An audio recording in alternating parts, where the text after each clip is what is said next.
일주일 동안도 평안하셨습니까? CTS 스페셜 크리스천 초대석의 김정희 사모입니다.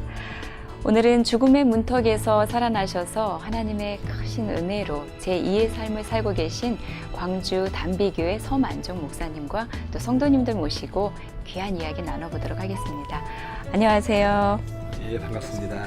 네, 우리 CTS 방송가족 여러분들께 각자 소개 좀 부탁드릴게요.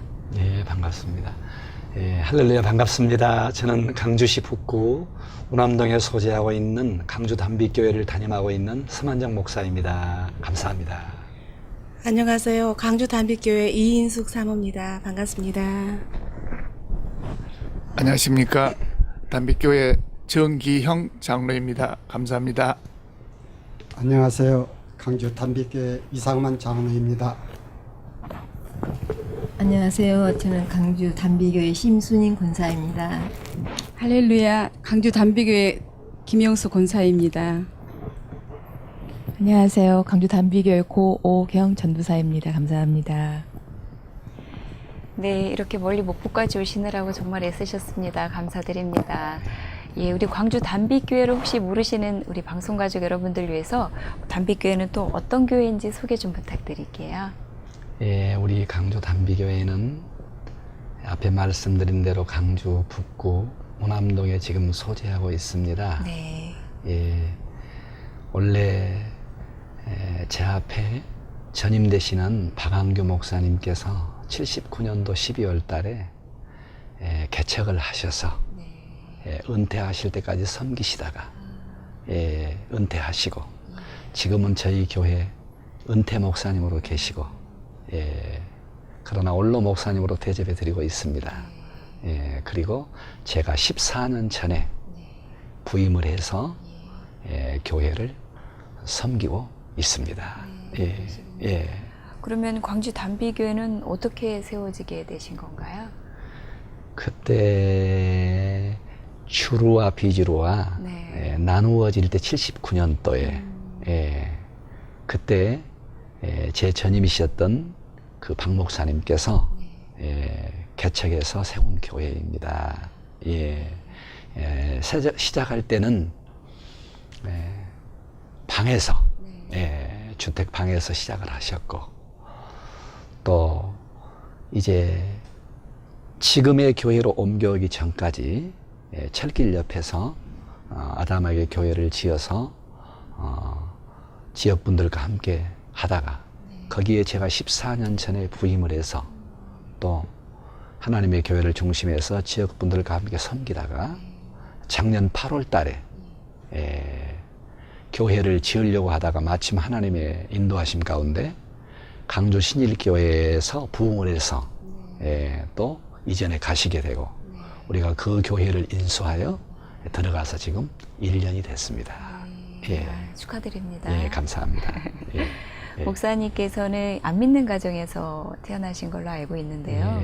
어떻게 교회는 나가시게 되신 거예요? 저는 어릴 때부터 아주 쭉 주일학교부터 중고등부, 청년부 교회에서 성장을 했습니다. 아버지는 불신자셨고 어머니는 교회를 다니셨고 그리고 큰어머니가 진실한 신자셨고 그러셔서 교회를 중심으로 컸습니다.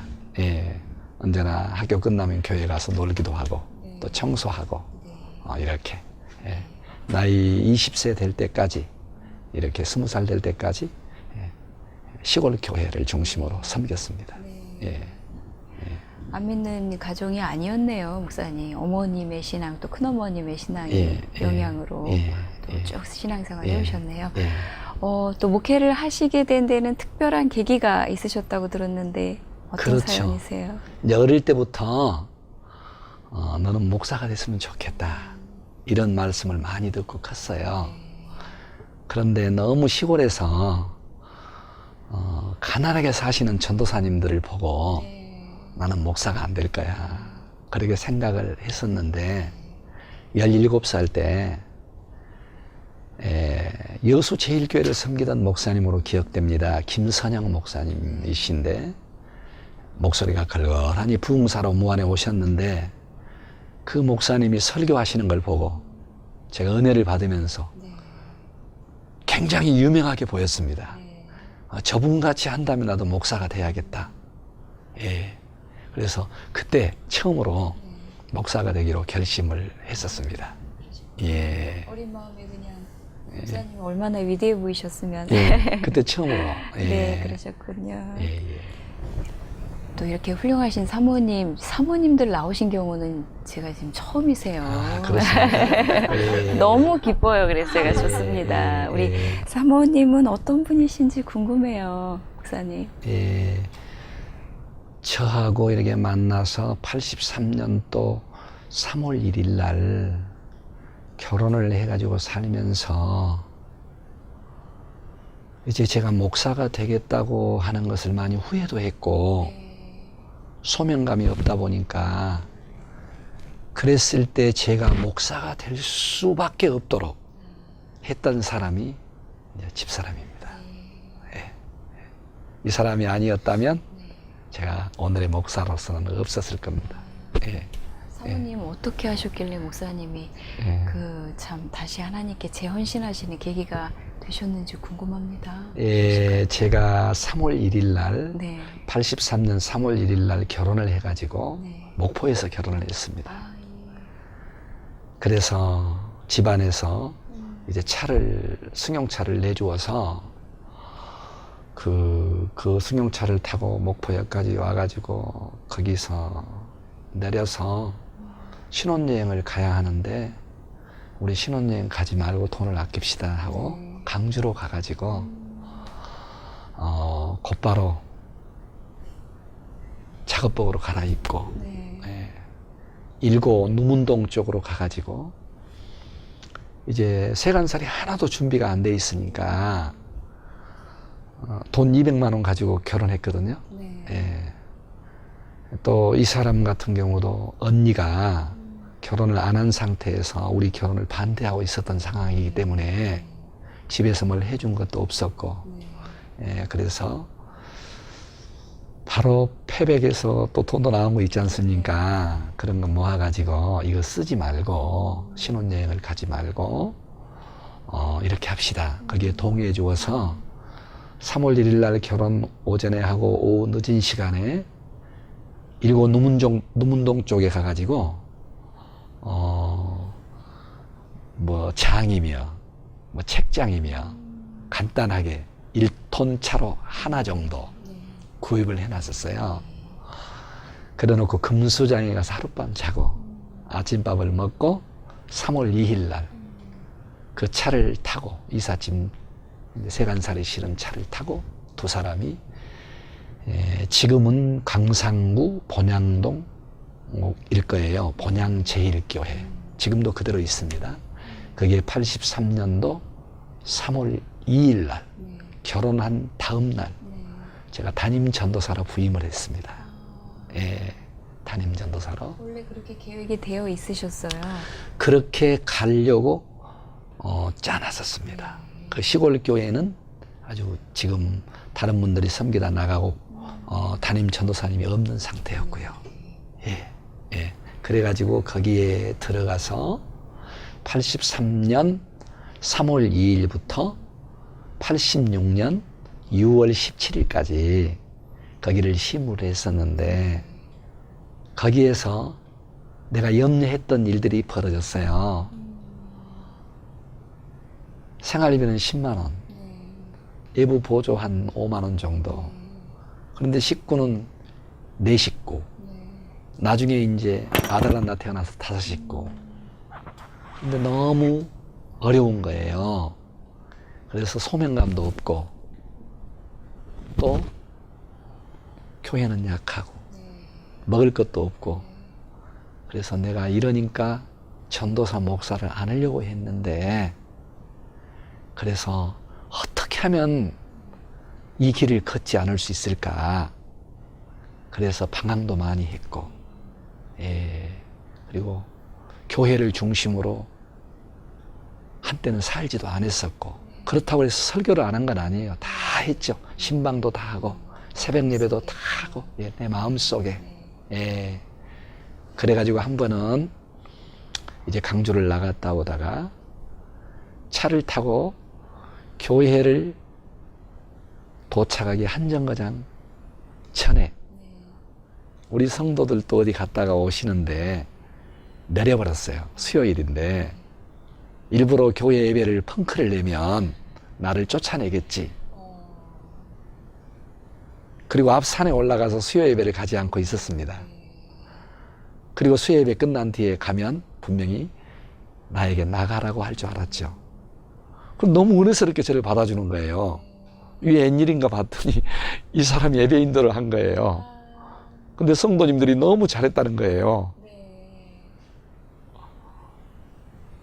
그리고 또 이제 알게 모르게 이 사람한테 나는 전도사 안 해야 되겠다. 예, 또 그만둬야 되겠다. 직접적으로도. 그럴 때 이 사람이 울면서 당신은 나하고 약속을 했지 않는가. 목사가 되기로 이 길을 함께 가자. 그럴 때 예, 그걸 차마 뿌리칠 수가 없었어요. 예, 소명감은 없어서 하기 싫은데 내가 밖에 나가면 아무 걸 해도 먹고 살 수 있는데 내가 왜 여기서 이 고생을 해야 되나 이런 생각을 많이 했었죠. 참, 그 목회하시면서 지금까지도 많은 어려움들을 경험하셨을 테지만 그 담임 전도사 하실 때가 제일 힘드셨을 것 같아요. 그렇죠. 네. 힘들었죠. 어느 날은 이 사람이 밥을 안 주는 거예요. 목요일 날도 안 주고 금요일 날도 안 주고 토요일 날도 안 주고 라면만 주는 거예요. 애들 어리니까 밥을 해가지고 물 말아서 이유식도 해줘야 되는데 돈이 없으니까 분유는 못 사니까. 그래서 하도 화가 나서 토요일 날은 물었어요. 왜 밥을 안 해주냐? 밥을 해줘야지. 그랬더니 저녁인데 이 사람이 울면서 말을 했어요. 실은 쌀이 없다. 쌀이 없습니다. 내일 성도님들이 성미를 가져오면 밥을 해드리겠습니다. 그때 내가 울었어요. 미안해서. 예, 어떻게 할 수가 없잖아요. 그런 줄을 모르고 했는데. 그리고 그 다음 주일이 됐어요. 그런데 주일날 아무도 성미를 안 가주신 거예요. 애들은 아침에도 굶었는데. 그런데 11시 예배를 드리고 12시에 마쳤는데 여전도 회장 집사님이 전도사님 모든 성도들과 우리 집을 가재요. 웬일입니까 했더니 첫 손주 딸 100일 잔치였어요.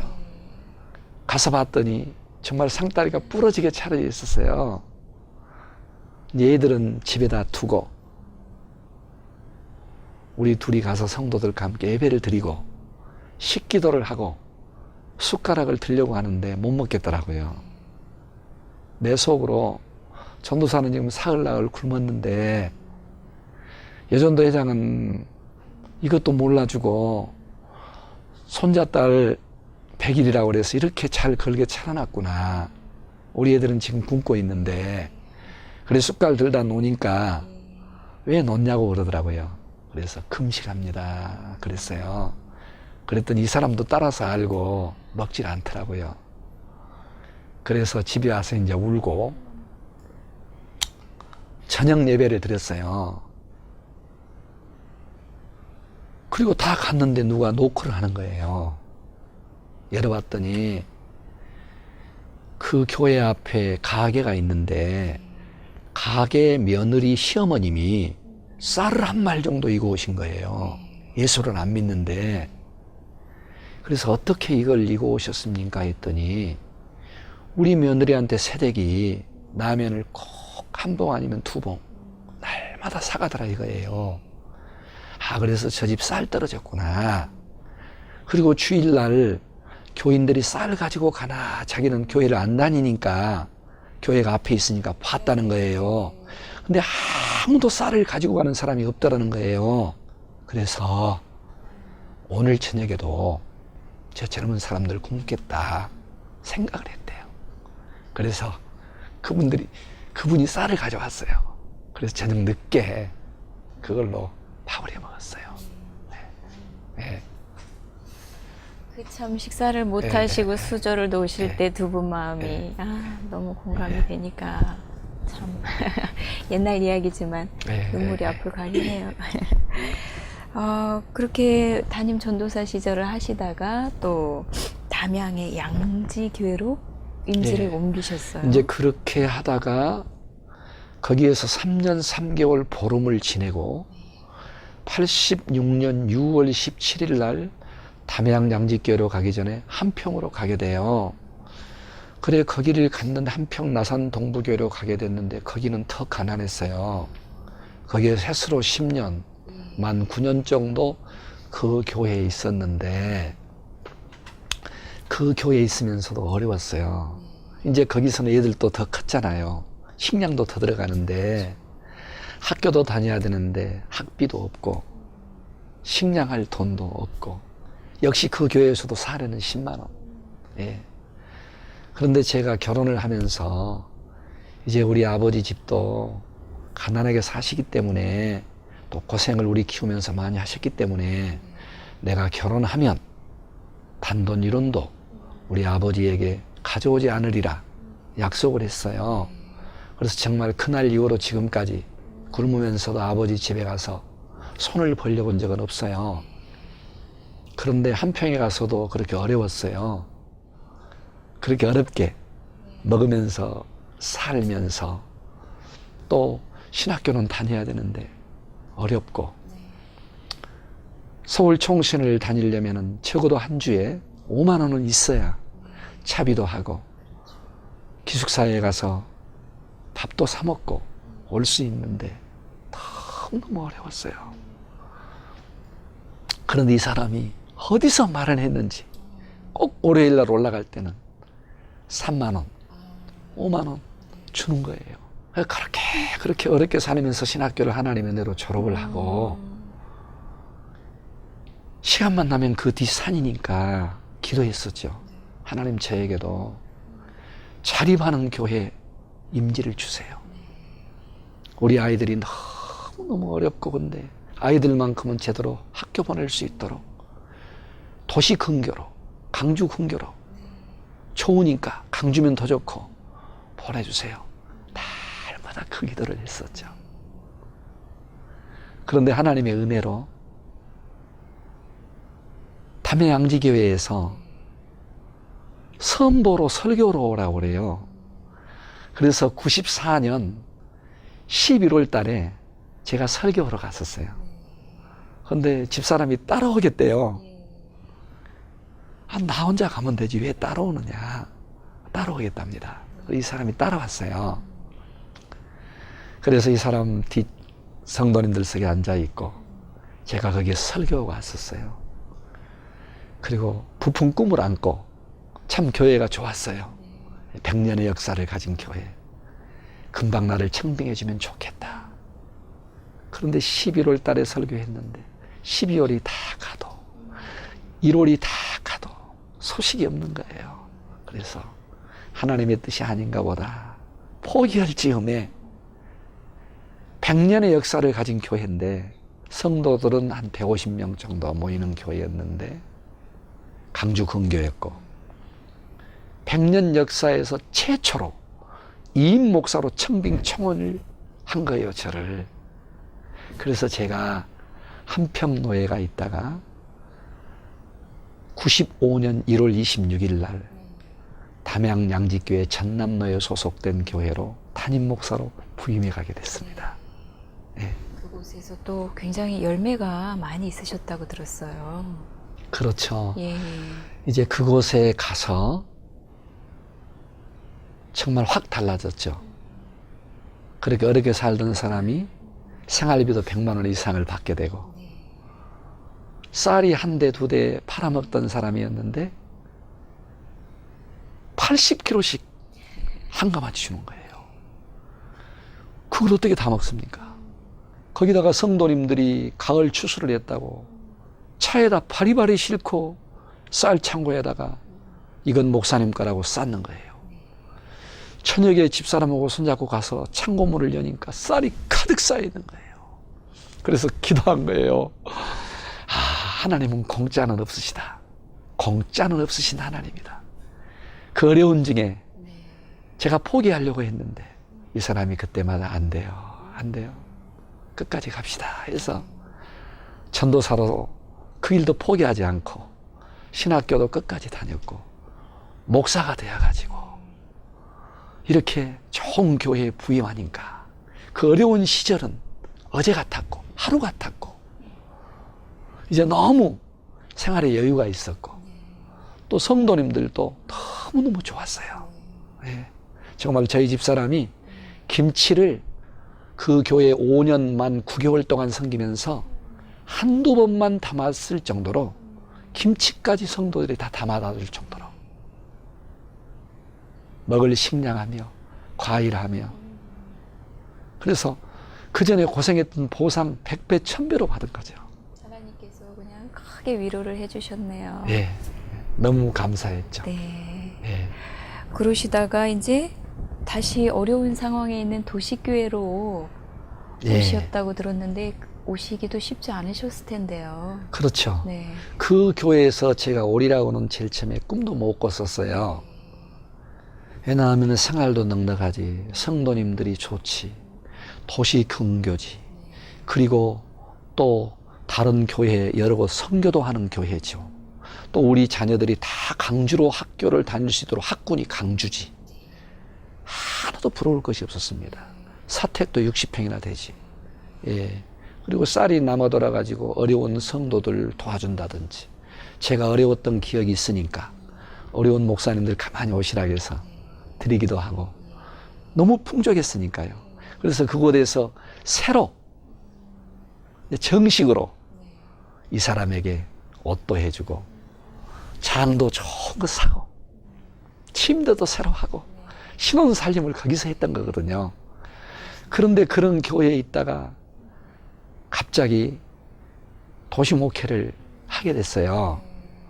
그런데 몇 교회에서 이제 이렇게 목사님들이 추천을 해가지고 서목사 저기 교회 가면 어떻겠나, 또 저기 교회 가면 어떻겠나 이런 말씀이 났었어요. 그럴 때 이 사람에게 제가 문의를 했더니 집사람은 그 전부터 그 기도를 하고 있었다는 거예요. 당신은 도시 목회를 해야 된다.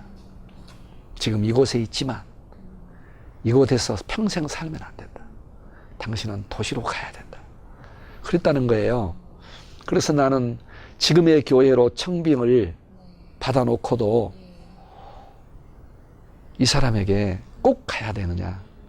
한 번 결정했으면 가야 된다는 것이에요. 그래서 마음을 굳히고 지금의 교회로 올 때는 담양직교회에 심호할 때보다 상황이 결코 갑절로 좋은 것이 없었음에도 불구하고 뭐 사례를 얼마 주시는지 사택이 있는지 없는지 하나 조건이나 따지지 아니하고 제가 2인 목사니까 저를 2인 목사로만 받아주신다면 조건 없이 가겠습니다 하고 가게 됐습니다. 예. 예. 그러시다가 이제 단비교회 목회하시다가 또 암을 얻으셨다고 들었어요. 예, 이제 가가지고 2000년 10월 12일 날 교회를 부임하게 됐습니다. 그래서 성도들과 함께 즐겁게 목회하고 신앙생활 하다가 어느 날 이 사람이 여보 다음 주에 종합검사 해보라는 겁니다. 그래서 왜 내가 이렇게 건강한데 종합검사를 해야 않겠다 하니까 36만 원이나 주고 종합검사표를 끊어왔는데 안 하면 어떡합니까? 그래서 어떻게 끊어왔느냐 했더니 보험을 든 게 있는데 자녀들이 이제 학교도 가고 하니까 교회에서도 잘 해주시지만 좀 돈이 더 필요했던가 봐요. 당신이 건강한지 체크를 하고 해약을 하겠다. 아, 그렇습니까? 그러면 제가 갈란다고 하고 이 사람이 따라오겠다는 걸 혹시 내가 건강하지만 병이 발견되면 안 되잖아요. 오지 말라고 그랬어요. 그리고 혼자 가서 2003년 6월 5일 날 목요일 날인데 그날이 강주 첨단병원 강주 첨단병원 그 병원에 가서 종합검사를 하다가 암이 발견됐어요. 그래서 다시 의사분의 처방전을 받아서 CT 촬영을 했더니 복부에 직경 16cm 정도의 종양이 있다고 판명이 됐어요. 그래서 이것을 어떻게 하면 좋습니까? 물어봤더니 조직검사도 할 수 없다. 수술해서 떼어내야 된다. 그래서 제가 그 병원에서 나와가지고 오후 내내 이 병원 저 병원 큰 병원을 다니면서 백방을 알아봤더니 그 병원에서 나온 결과가 정상이다. 그대로 받아들이라 해서 제가 무거운 발걸음이 안 떨어졌었습니다. 왜냐하면 이 젊은 나이에 말기암이라니 교회를 위해서 남겨놓은 것도 없고 처자식을 위해서 단돈 10원 저축해 놓은 것도 없고 이 나이에 말기암으로 내가 죽는다면 얼마나 내 처자식이 불쌍한가. 그리고 또 목사 되어가지고 얼마 되지 않았는데 이럴 줄 알았더라면 하나님을 위해서 열심히 살걸. 하나님 앞에도 아무것도 남길 것이 없이 부끄러운데 너무 처절했어요. 그래서 교회에 가서 내 방에서 온종일 오후에 울다가 목요일 날 저녁에 늦게 집에를 들어갔어요. 그랬더니 어떻게 됐냐고 해서 괜찮다. 아무 이상이 없다. 그리고 그 다음 날 6월 6일 현충일 날입니다.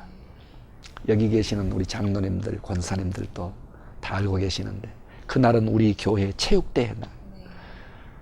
병원에서는 뛰지 마라. 뛰다가 장 파열되면 죽을 수 있다. 너무 부풀어 있으므로.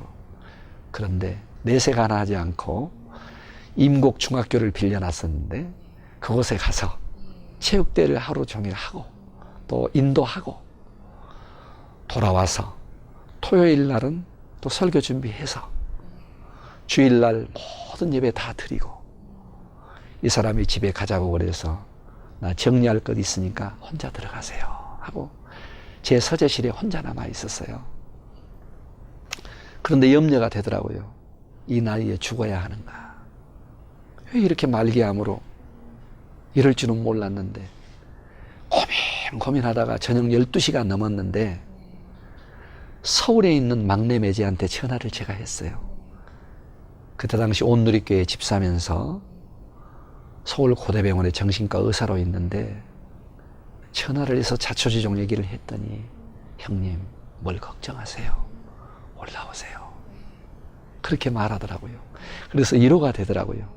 그때까지 성도님들도 집사람도 모르고 있고 처음으로 이제 매제하게만 말씀을 했죠. 그 말을 했는데 그리고 나서 12시가 넘었는데 이제 좀 힘을 얻어가지고 돌아와서 자고 있는 이 사람을 깨가지고 여보야 실은 내가 말기암이다. 그러니까 병원에서는 나에게 가슴을 조심하라고 그랬는데 이 사람이 내 가슴을 톡톡 치더라고요. 그러면서 울더라고요. 밉다고. 네. 저는 더 미안하죠. 네. 그래서 저녁에 많이 울었어요. 둘이 손잡고. 예.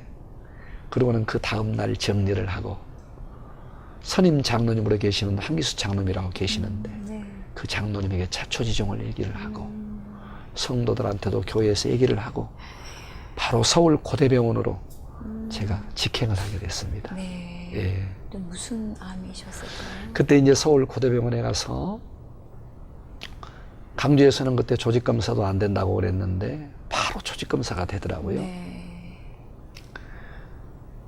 그래서 수술하게 됐는데 아침에 이제 수술실에 들어가게 되고 일찌감치 그 전날 저를 다 이제 온몸에 있는 털을 깎더라고요. 그래서 하나님 앞에 맡기고 했는데 수술하러 들어갔는데 저를 수술하실 예과 의사분이 기도해드려도 됩니까? 그러더라고요. 예, 저는 목사입니다. 네. 기도해 주십시오. 네. 그랬더니 기도를 하시더라고요. 그리고 그 뒤로 이제 마취 됐죠.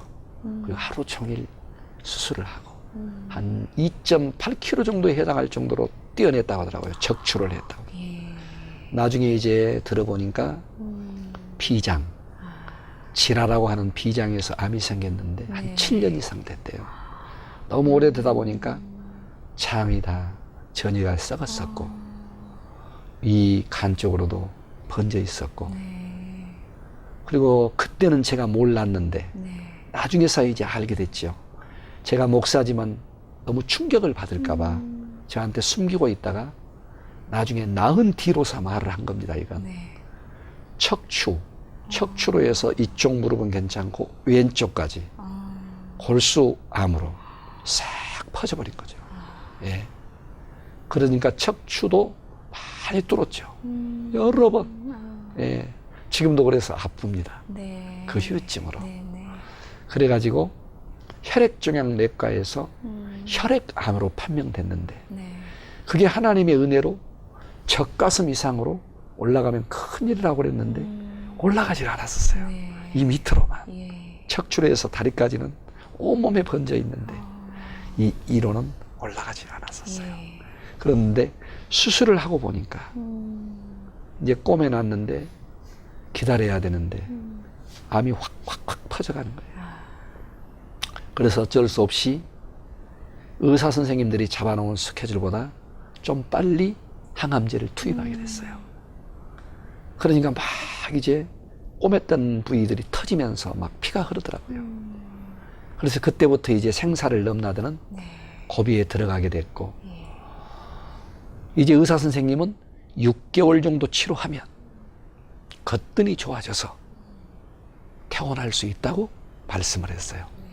나는 그 의사 선생님 말씀을 믿고 장로님에게도 성도님들에게도 걱정하지 마시라고 그렇게 말씀을 드렸어요. 그런데 항암제를 우리나라 걸 놔도 미국 걸 놔도 독일 것까지 갖다 놔도 차도가 있어가면서 계속 좋아지는 듯 했는데 합병증이 생긴 거예요.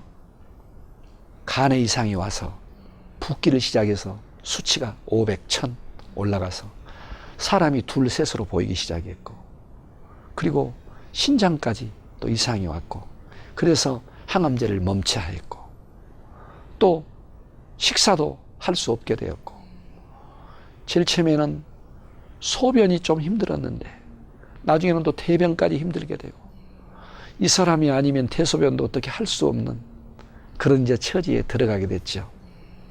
이제 중환자실도 왔다 갔다 하면서 또 호흡이 곤란하면 산소호흡기를 댔다가 이게 처절한 이제 몸부림이 시작돼 가지고 6개월 정도 항암 치료하면 좋아진다고 했는데 그게 차도가 없었죠. 오히려 더 병은 깊어졌고 그러면서 저는 이제 목사이지만 공황증에 빠졌어요. 저는 괜찮은 것 같은데 의사분들이 지금 공황증에 있다는 거예요.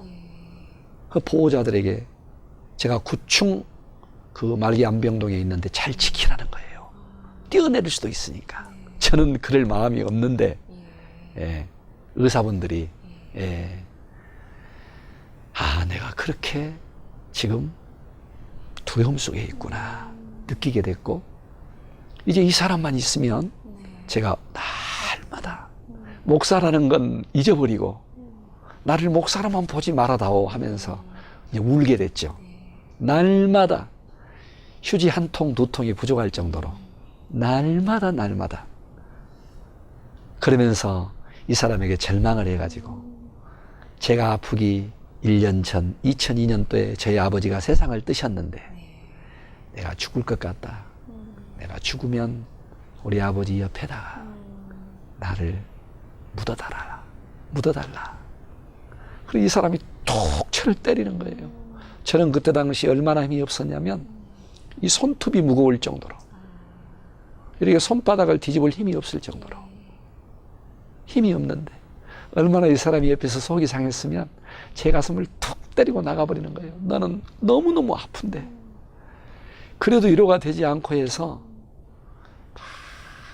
저희 아버지가 술 잡수면 부르던 노래들, 막 육자배기 같은 거, 이런 걸 혼자 속으로 부르면서 절망을 했죠. 나도 이제 얼마 안 있으면 죽는다. 예수 믿으니까 천국은 가겠지만 우리 처자식은 뭐가 되며 참 내가 이렇게 젊은 나이에 죽다니. 교회 다니면은 목사지만은 교회를 염려하기 전에 한 인간으로 돌아가가지고 하염없이 울었었어요. 낙심돼가지고. 아주 그때가 힘들었었습니다. 예, 예. 그러시다가 참 목회자로서의 어떤 모습을 이렇게 참 지켜오시다가 또 그 어려움도 있으셨을 것 같아요. 내가 목회자인데 이 모습, 이것들을 다 지키지 못하는 것에 대한 갈등도 많이 있으시고 그러셨을 그렇죠. 것 같아요. 그런데 나중에는 이제 먹지도 못하고 제대로 걷지도 못하고 이 고개가 너무 힘드니까 머리가 무거운 거예요. 이 사람이 받쳐주지 아니하면은 앉을 수가 없어요. 머리가 무거워서. 손톱도 무거울 정도니까 내 느낌으로. 그리고 낮이고 밤이고 힘이 없으니까 눈 감아지고, 눈이 감아지기만 하면 악몽에 시달렸어요. 악몽에. 그러면 악몽만 꾸면 나를 데리고 깊은 산으로 끌고 가는 거예요. 여기 누우라 하고, 깜짝 놀라 일어나면 악몽이고. 그런데 한 번은 정말 한 사람이, 우리가 예수 믿는다고 그렇게 핍박하고 했던 사람이 있었는데, 그 사람이 먼저 세상을 먼저 떤 사람인데, 악몽만 꾸면 그 사람이 나타나서 내 손을 붙잡고 가자 가자 하는 거예요. 꿈에, 악몽에. 그래서 갈까 말까 갈까 말까 망설이고 있는데, 그렇게 아버지를 꿈에 한 번이나 봤으면 했는데 보지를 못했는데, 아버지가 만종아, 저놈 말 들으면 안 된다. 깜짝 놀라 깨어보니까 꿈이었어요. 이게 웬일인가. 아버지를 꿈에 뵙다니. 그래서 정신을 가다듬고 힘이 없는데 앉아서 9층에서 병원에서 먼 하늘을 바라봤어요.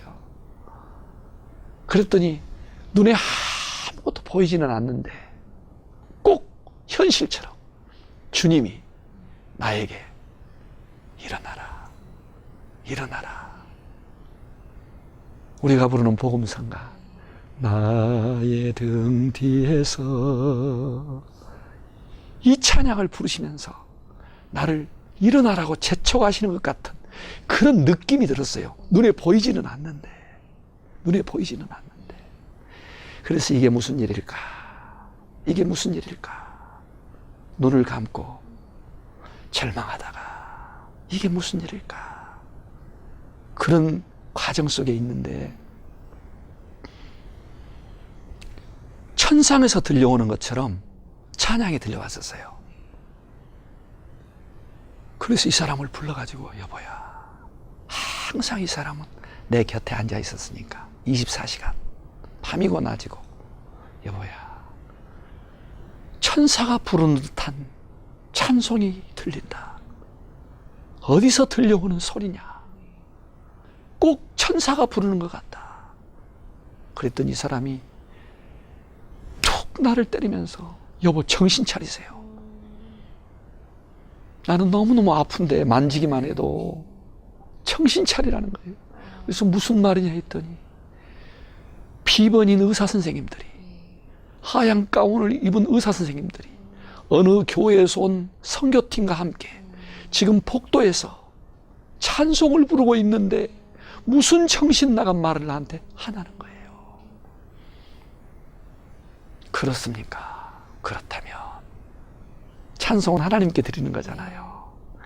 그렇지만 나는 그 찬양이 꼭 천사가 부르는 것처럼 들려왔기 때문에 나를 위해서 내 침대에 둘러서서 한 번만 그 찬양을 불러주시라고 해라. 이 사람에게 간청해 주도록 그랬더니 그분들이 기꺼이 와서 내 침대에 둘러서서 그 찬양을 불러줬어요. 그 찬양이 이 찬양이에요. 주여 지난 밤 내 꿈에 배었으니 그 꿈 이루어 주옵소서. 밤같이 내 계시로 보여주사 항상 은혜를 주옵소서. 마음 괴롭고 아파서 낙심될 때 내게 소망을 주셨으며,